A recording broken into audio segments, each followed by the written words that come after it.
The biggest reason जिससे आपकी parenting fail हो जाती है, जब दो पेरेंट्स सेम पेज पे नहीं होते हैं। एक पेरेंट बोलता है 7 बजे के बाद नो आउटडोर प्ले टाइम, तभी दूसरा पेरेंट बच्चे के सामने बोलता है अरे यार खेलने दो, इट्स ओके, सब खेल रहे हैं। एक पेरेंट बोलता है throughout the week no chocolates, only on Sundays, तब दूसरा पेरेंट बोलता है यार क्यों रुला रहे हो, दे दो ना, बच्चा ही तो है।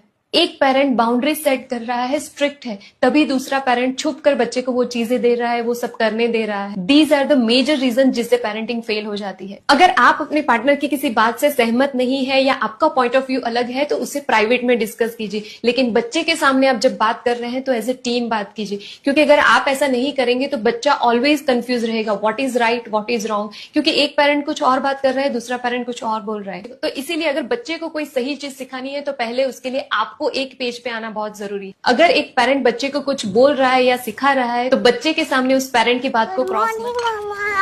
Good morning Rohan. पापा कहाँ है? पापा इम्पोर्टेंट कॉल पे। हम शुरू करें?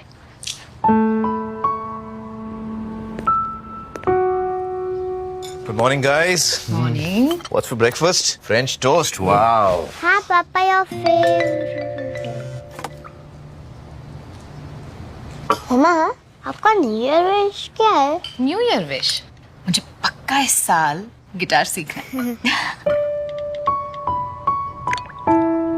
और आपका? मुझे ना फोन चाहिए। रोहन, आप बहुत छोटे नहीं है फोन के लिए। पापा मुझे आपका फोन चाहिए।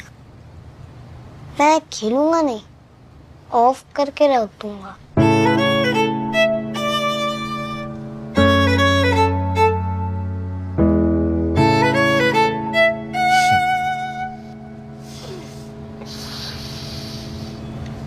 ये लीजिए, ऑफ कर दीजिए।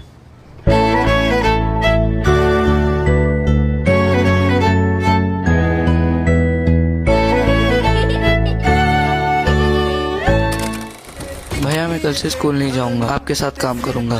क्यों? भैया स्कूल जाने से टाइम वेस्ट होता है, आपके साथ काम करूंगा तो पैसे भी कमाऊंगा। एक चाय वहाँ देख। 1 कॉफी प्लीज।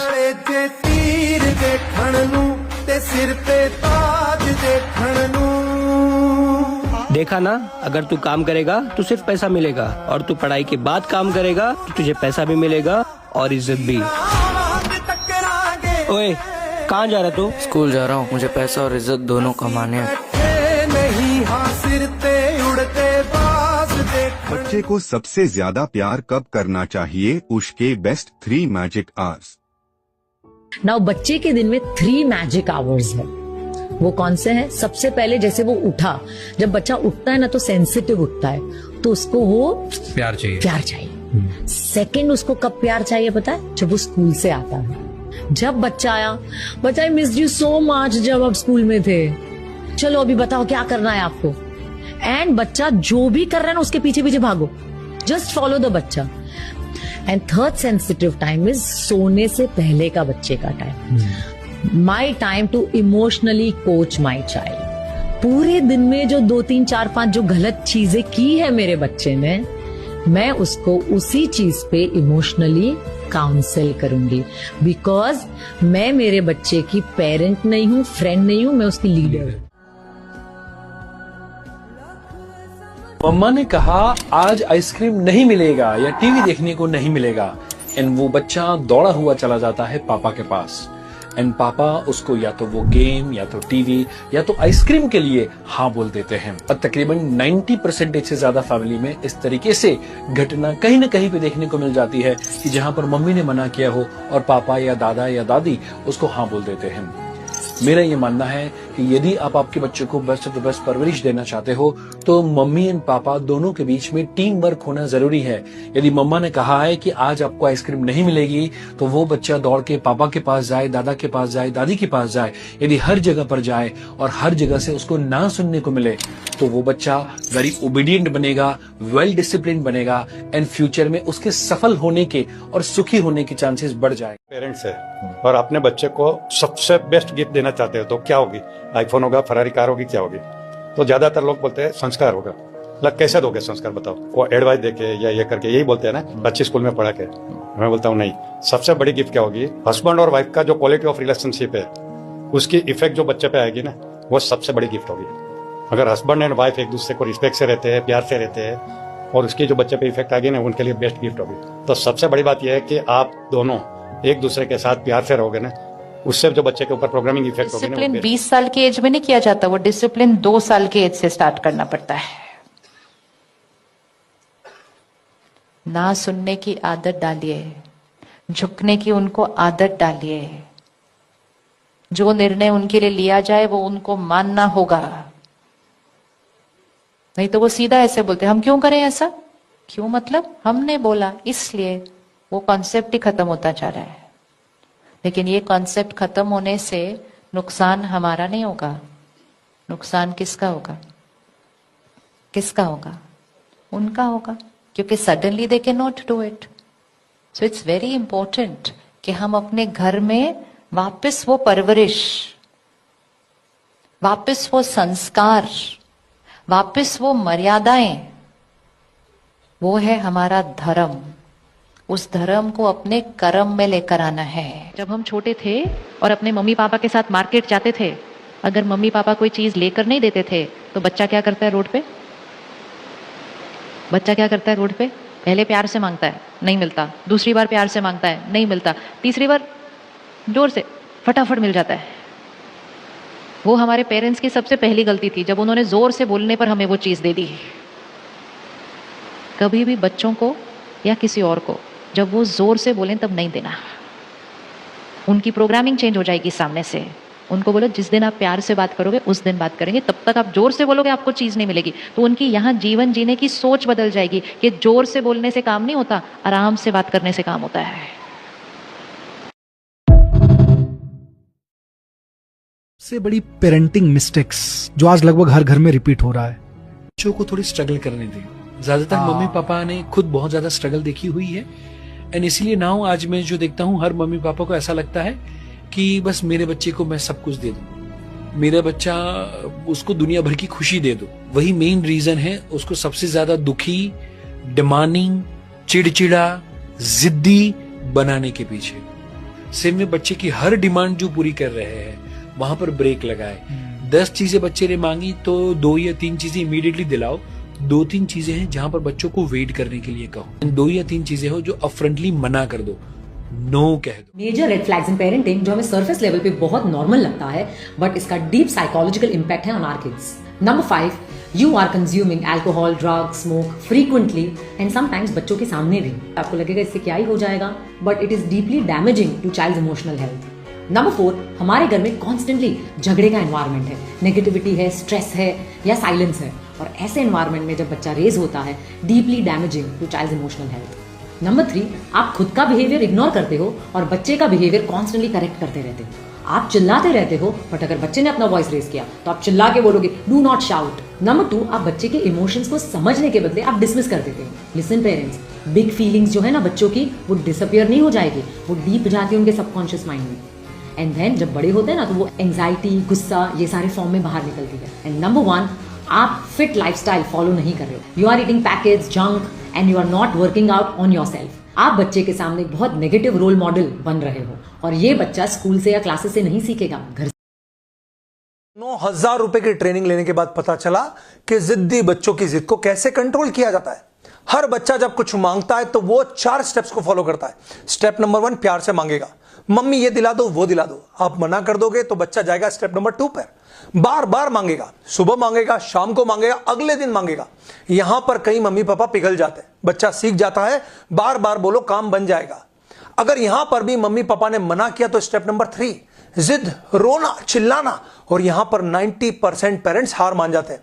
पर जो शांति से मौन रहते हैं तब बच्चा पहुंचता है स्टेप नंबर 4 पर। जिद करते करते बच्चा खुद शांत हो जाता है और कुछ देर में समझ जाता है इनसे जिद नहीं चलती है। ऐसे बच्चे जिद कम करते हैं। बस याद रखिए, जिद, रोना, चिल्लाना जब भी हो शांत रहिए, अपना काम कीजिए। 10 मिनट में तमाशा बंद हो जाएगा, बच्चा खेलने चले जाएगा।